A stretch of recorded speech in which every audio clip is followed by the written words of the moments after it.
Hi guys, welcome back to another video, or your first video here, I don't know. Welcome if you're new here, welcome either way. This is going to be the start of a mini-series, sort of catching up on content from 2024. I really didn't film that much at all last year, but I thought it'd be a shame not to talk about all the fabulous reads that I had.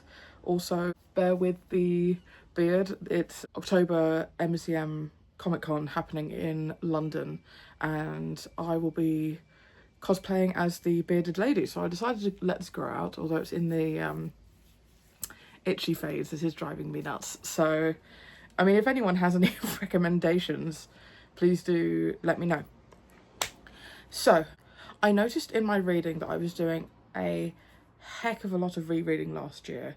I think that it really just helped settle my mind, helped me going to sleep, but it does mean that, especially if I'm going to be bulk filming a lot of these videos talking about the books that I read, then it will get very repetitive very quickly, both for me to film and for you to watch. So I thought I'd give a catch up on some of the books that I reread last year, going from ones that I only reread a couple of times to ones that I reread the most. I've only really included them on here if I reread them in separate months, so I'm not having to talk about them twice or more. I've got my laptop down there, which is going to tell me what they were, so let's get into them. The first one I have here is Can't Think Straight. Honestly, I'm not quite sure why I ended up rereading. No, I am actually, sorry. This isn't my favourite comic of all time. It's a gay webtoon that follows two roommates, one of whom is kind of having a gay crisis, and I ended up rereading volume 1 in order to start volume 2. I think it's fine, it's very sex heavy, the relationship is incredibly unhealthy to begin with, but that is, you know, discussed. So it's one that I see myself finishing out because I'm enjoying it enough, but it's kind of fine. The next one is The Fallen Duke and the Knight Who Hated Him. I'm really sad that this one so far hasn't been announced for a book 2 or season 2 as they're announced online. But this one is about a duke who gets the opportunity to go back in time after kind of making a lot of mistakes and kind of ruining his life and ruining the lives of a lot of other people around him. And what I found really interesting, because that's a very common trope that I see, is that he not only keeps all of his memories, but he gets dropped back in time after he's already made a lot of the mistakes that led up to his downfall. So he has to deal with the consequences of his own actions. I think the art is great. I think the relationship is really great and really funny. And I shall have to see if this one continues to get adapted. The next one is another comic, and that is, oh, the previous one I gave either 4.5 or 5 stars. I was just really having a good time. The next one I gave a 4-star, and I actually do have a volume of this somewhere. Can I be bothered to find it is the question. I can't find it, never mind. And that is Sating the Wolf. So this is a comic about beast people. It is about a family of rabbits who take in a wolf person and the relationship and the prejudice that arises from that. It was a lot of fun, not a huge amount of substance given the topic, and fairly sex heavy, but that is quite common with a lot of these mangas. So if that is your thing, I do recommend. Next, we have some non-fiction, and that is 2 books by Adam Kay. This isn't actually one of the 2 that I read, but I thought that this one is his most recognisable. This Is Going to Hurt, and then we've got 'Twas the Night Shift Before Christmas, and the one that I actually read instead of this one, which was Undoctored. So Adam Kay is, or was, a doctor on the NHS and went through some witnessed some terrible trauma, went through some terrible trauma, and has done a lot in terms of getting the public and politicians to recognise how damaging the systems are in the NHS to staff. So his books are essentially diary entries from his time working as a doctor, and I think that his sort of very dry style of humour does a lot to convey both the hilarious nature of some of these cases, like someone got to A&E with something ridiculous stuck up their arse, or the horrific cases that he saw and witnessed and helped with. So I highly recommend all of his books. Next we have a queer novel called Breeze, Spells and Bridegrooms. This one was a unexpected find. I essentially found it on my Scribd app and I really loved it. It's kind of a Regency era romance with a queer normative world, but the prejudice comes in between interactions between the races. So we've got a young fae and a young human, and they are put together on a project in order to improve the lot of their respective peoples and end up forming a sort of marriage of convenience or engagement of convenience, I guess, because of a misunderstanding, and they end up falling for each other pretty hard. So this is just a really gentle and soft book. Also, one of the characters is grey asexual, and I think that's discussed in a really wonderful way. That's not a identity that I share, but I would really love to hear more from that community as to that representation, but I thought it was really wonderful, and I do intend on continuing in the series. The next one, I think I'm going to have to close my window if I'm going to have to talk about it, because I don't want my very elderly neighbours sort of swelling their eyeballs. There we go. I'm going to keep it a crack open because it's so hot today. I mean, it's wonderful that the bank holiday weekend is so warm, but oh my goodness. So next we have My Partner's Tastes and Fetishes. This one is a incredibly sex-heavy gay comic about two art students who meet and form a very transactional relationship at first and end up developing a really strong and healthy relationship.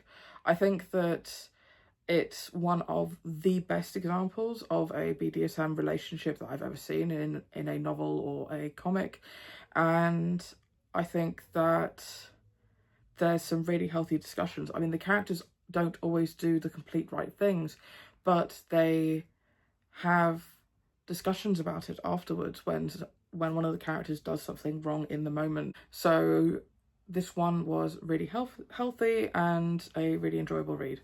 This one I do have a copy of. Now, we couldn't get through a video like this without talking about KJ Charles. They are an author by author for me. I have loved everything of theirs that I've ever read. This one is the start to a duology. I don't believe there are any more books in the series, but we are following two siblings as they seemingly appear out of nowhere and they start romancing two people in the city. And what was his name? Sir John Hart is really concerned for his niece, who is the heiress of a large fortune, and he is worried that she is being taken advantage of by fortune hunters, and so he sets it upon himself to investigate the pair of siblings, and in doing so ends up eventually forming a relationship, but it's a very sort of unhealthy start. They end up blackmailing one another. So KJ Charles, right, I mean, I know that after that it may not seem like it, but KJ Charles has such a wonderful way of writing characters and relationships, and she really made me realise that I could absolutely adore historical fiction. So if more fun historical fiction with great characters is something that you look for in novels, please check out this author. Brilliant. Oh, talking about KJ Charles, this was one of the first books or series that I read from this author. I can't remember whether or not I read The Henchman of Zenda before, where's number one? Here. Before this one or after, but absolutely excellent. It's really what made me fall in love with this author's writing. So this book, we follow Will Darling, who did really well in World War One. World War One. Yes, and like many people was awarded great honours and then thrust back to a country that no longer needed them and expected everyone to get back to normal, and there were a lot of people really struggling. He ends up inheriting a bookshop from his uncle, and a mystery starts to happen in this bookshop. People from different organisations start turning up in this bookshop demanding information from him that he just doesn't have. And in all this, Kim Secretan, a sort of charming aristocrat, arrives in Will's life and starts to help him uncover this mystery.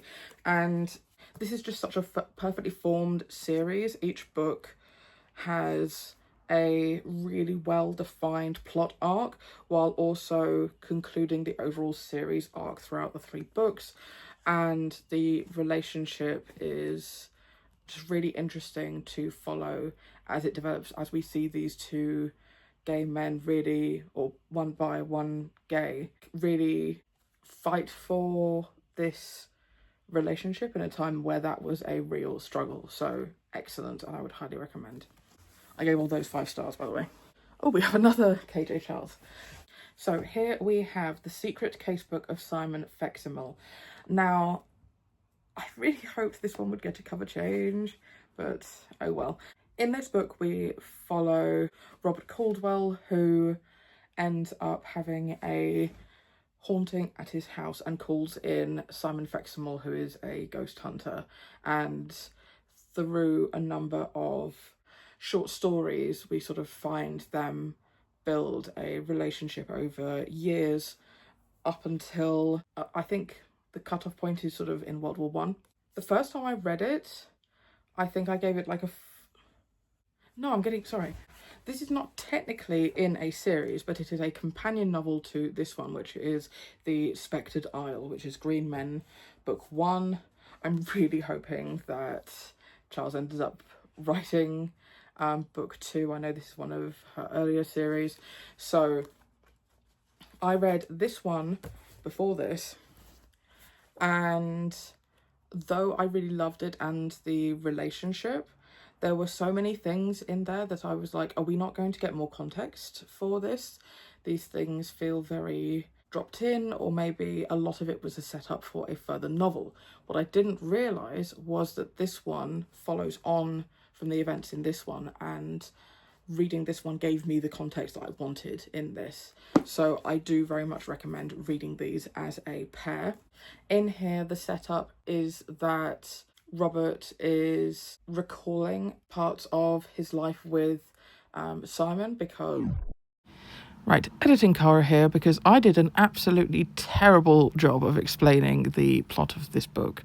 So we are following Robert, who was the companion of a ghost hunter and a famous author who has written up all of his cases.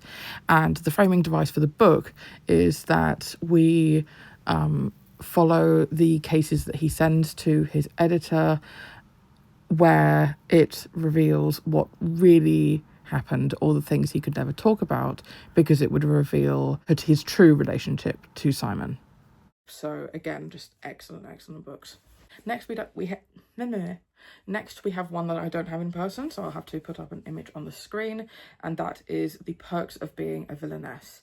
So this was just an excellent novel.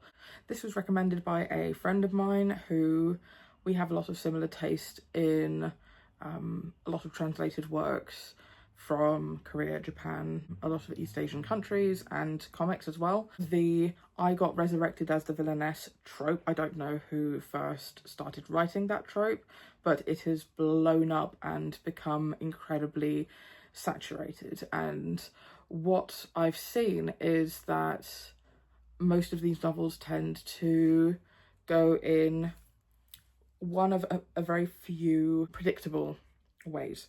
The first one is that they think, oh, I'm suddenly in a place with no consequences and I can just be as bad as I want.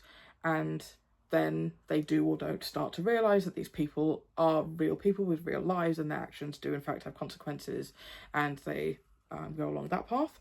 Or they decide, okay, well, I'm a good person, so I'm going to try and turn this person's life around. Often they kind of know what's happening because they've been transported into a book they've read or into a historical figure. But in this one, she kind of takes neither path, and she looks around at her new circumstances and she's like, this is nice, I've never experienced luxury before, and decides that she's going to make a ton of money so that she can continue to live very comfortably. And it's so funny to see her describe her actions as villainous when really she's just setting healthy boundaries for the first time, and she sees herself as villainous. So this is just a really wonderful novel that I highly recommend. So now we're on to the books that I reread just so many times that filming my wrap-ups would become so boring if I had to repeat myself so much. And first of all, we have the Belinda Blinked series. I know that I've talked your ear off about this series, but this is, how many times can I say series in one sentence? This is the erotic novel series that is read by the My Dad Wrote a Porno podcast team, where each season is one book and each episode follows one chapter where they essentially read the book and kind of add their own commentary. And I just think it's the funniest way for someone to react finding out that their father had written pornography, essentially. And the book itself is ludicrous. It's about a woman called Belinda who decides to sleep her way to the top of the pots and pans industry. Yes, they do call it that and not just kitchenware.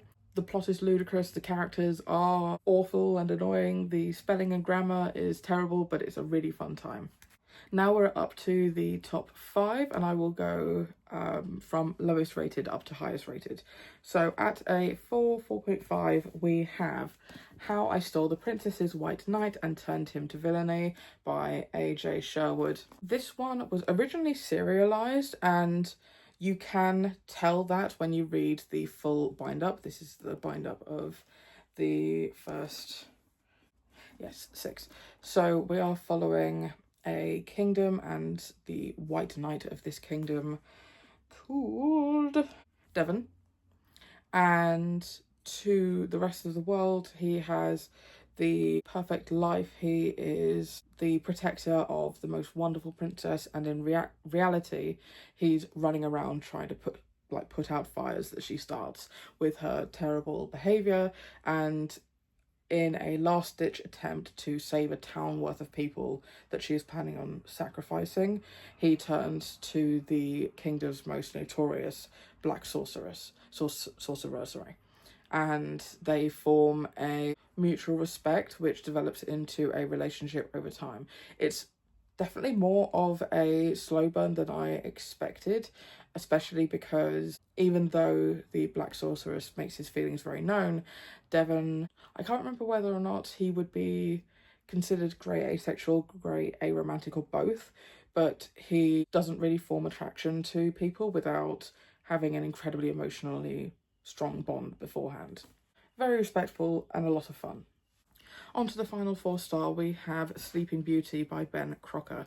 So this is a pantomime script for a pantomime that I was in. I was playing the Dame in January.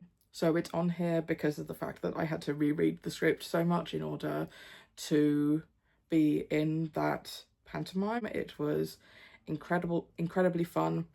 It's one of my favourite Ben Crocker scripts. He writes a lot of scripts for pantomime, and I would say that in many ways this one pushed the envelope a bit and started to be very different. I would say that the first half is far more enjoyable to me than the second half, so it sort of averages out to a 4 for me. Like, the dame isn't this, oh, my husband's died, how terrible for me, flirt relentlessly with the audience. The characters had a little bit more depth to them, which I really enjoyed. And on to the final 3 of my rereads that I gave all of these 5 stars. I can't pick a favourite of them, and that is these 3. We have Sword Heart by T. Kingfisher. This is the new cover for it, and I just think it's stunning. I was hoping that these would get new covers, but also I'm so glad that they removed the glaring spoiler off of the cover in the cover change, so this one doesn't have a massive spoiler across it. We have Immune by Philip Detmer, a non-fiction about the immune system, and we have Kill the Farm Boy by Delilah S. Dawson and Kevin Hearn. So let me talk about that one first. Also, I love this cover so much. It was such a glow down when we got the English cover, which I'll put up here. So this book is a fantasy novel that intentionally makes fun of other fantasy novel tropes. We start off with a farm boy. He gets designated as the chosen one by a pixie and decides to make his way out into the world to complete his destiny, and almost immediately gets caught up in an accident, and then the real plot starts. I think it is hilarious and tongue-in-cheek while also being really well written, well developed. Each of the characters has a very distinctive voice. I really developed a love for each of these characters in turn. We get to swap perspectives and see things from different perspectives. There is a queer romance that doesn't take over the plot of this. It's just all round an excellent book. I also ended up continuing in the series and I really enjoyed those, but that will be for another discussion. Next, it might be weird to have a book about the immune system on a list like this, but this is just fabulous. It does such a good job of being incredibly true to the science while acknowledging that science in a lot of fields, and especially the immune system, is still very much in the midst of finding out how things truly work. And so acknowledging how, like, the parts of the story that we just don't know or understand, and acknowledging where the author has had to simplify language or systems in order to convey the story across without getting bogged down in information. And just, it's so beautifully illustrated. I know I'm just showing you pages with words, so stuff like this. It's just really, really wonderful. And if you would like to understand a bit more in a really digestible way, I would really highly recommend this book. Ooh, dreadful. And finally, we have Sword Heart by T. Kingfisher. I'm just so happy with this cover. I really prefer it. It's just gorgeous. So in here we are following a main female character, Hala, as she's a little bit older than the average fantasy main character, which is really lovely to see. She's in her 30s. Don't know. She is widowed and ends up taking care of her ailing uncle. So when he passes away and leaves everything to her, the other family members are absolutely shocked by this and decide to trap her against her will until she agrees to marry her cousin in order to keep the money in the family. And she obviously doesn't want that, and so she decides to end it all. She can't see a way out for herself, and when she draws a old sword that she finds in her room, a man pops out of the sword like a sort of genie from a bottle and helps whisk her away from the danger, and we follow their interactions, and just their banter and their relationship is so fun to follow, and just how true to herself she is just wonderful. We also follow a non-binary priest later on, so really lovely kind of queer normative setting in that sense. Just gonna do a thumbnail. Ooh, I'm actually going to rest these on my lap. So there you have it. Those are some books that I really got some mileage out of over last year. I really just rediscovered my love of rereading and the calmness that can come from that when you already know what the story is going to throw at you, and how you can really immerse yourself into the little details that you might not see on a first read through. And I will see you in my next video. Bye.